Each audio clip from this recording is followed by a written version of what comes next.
श्री शिवाय नमस्तुभ्यम महाराज। साल 2026 में मकर संक्रांति किस दिन पड़ने वाली है? 14 जनवरी या 15 जनवरी को? यह प्रश्न सभी लोगों के मन में घूम रहा है। महाराज, मकर संक्रांति का पर्व बहुत ही बड़ा और विशेष माना जाता है। महाराज, जब सूर्य धनु राशि से निकालकर मकर राशि में प्रवेश करते हैं तो उसी दिन को मकर संक्रांति कहते हैं। महाराज, भारत देश में इसे अलग अलग जगह पर अलग अलग नामों से जाना जाता है। जैसे उत्तर भारत में इसे खिचड़ी, पंजाब में लोहड़ी, दक्षिण भारत में पोंगल के नाम से मनाया जाता है। महाराज, इस साल पूरे भारत देश में सभी लोगों के मन में यह कंफ्यूजन बना हुआ है कि इस बार हमें मकर संक्रांति 14 जनवरी को मनानी है या 15 जनवरी को।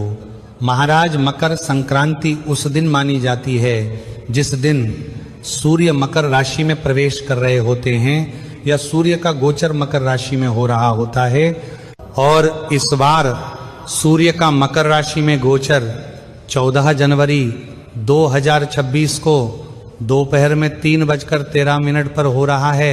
यानी कि इस समय सूर्य का उत्तरायण हो रहा है।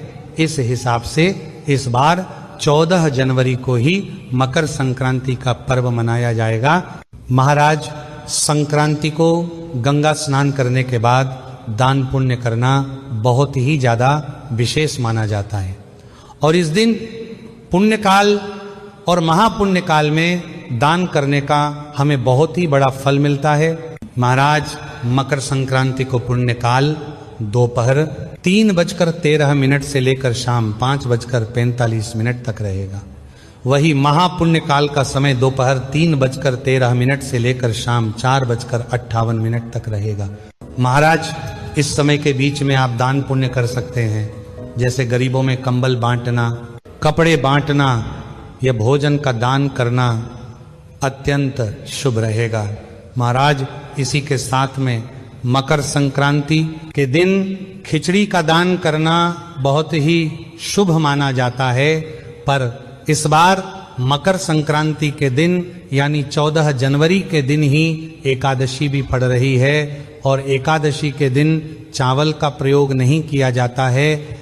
इसीलिए इस बार कई सारे लोगों के मन में यह प्रश्न भी है कि एकादशी के दिन हम खिचड़ी का दान कैसे करें, घर में खिचड़ी कैसे बनाएं। महाराज, 14 जनवरी मकर संक्रांति को एकादशी होने के कारण आप इस दिन चावल की खिचड़ी नहीं बना सकते और ना ही इसका दान कर सकते हैं। और आप चाहे तो आप खिचड़ी का दान अगले दिन कर सकते हैं। पर इसके अलावा आप लोग इस दिन तिल और गुड़ से बनी हुई सामग्री या लड्डू का विशेष रूप से दान करेंगे तो आपको वही फल मिलेगा जो खिचड़ी दान करने से मिलता है। क्योंकि मकर संक्रांति के दिन तिल और गुड़ का विशेष महत्व माना जाता है। महाराज, इस दिन सभी लोगों को सुबह जल्दी उठ जाना चाहिए और किसी पवित्र नदी में जाकर या गंगा नदी में जाकर स्नान करना चाहिए। अगर आप कहीं बाहर स्नान करने के लिए नहीं जा सकते तो अपने ही घर में रहकर जिस जल से आप स्नान करें उसमें थोड़ा सा गंगा जल और काली तिल मिलाकर ही स्नान करें और स्नान करते समय हर हर गंगे जरूर बोलें। महाराज, इसी के साथ में सूर्य देव को इस दिन काली तिल मिलाकर जल जरूर चढ़ाएं और अपने पितरों को भी जल जरूर दें। महाराज, मकर संक्रांति के दिन विशेष रूप से भगवान सूर्य नारायण को समर्पित है। इसलिए इस दिन उनसे जुड़ी हुई चीजों का दान करना अत्यंत शुभ माना जाता है। आप चाहे तो तांबे का लोटा या तांबे से बनी हुई वस्तु का दान कर सकते हैं। इसी के साथ में पीपल के पेड़ की पूजा करके पीपल के पेड़ में भी जल जरूर देना चाहिए। महाराज, मकर संक्रांति के बाद से ही सारे रुके हुए शुभ काम भी शुरू हो जाते हैं और मकर संक्रांति पर सभी लोगों के घरों में अलग अलग तरह के लड्डू बनते हैं, जिसमें से विशेष रूप से काली तिल और गुड़ के लड्डू घर में जरूर बनने चाहिए, जिनका भगवानों को भोग लगाकर आपको सेवन करना चाहिए।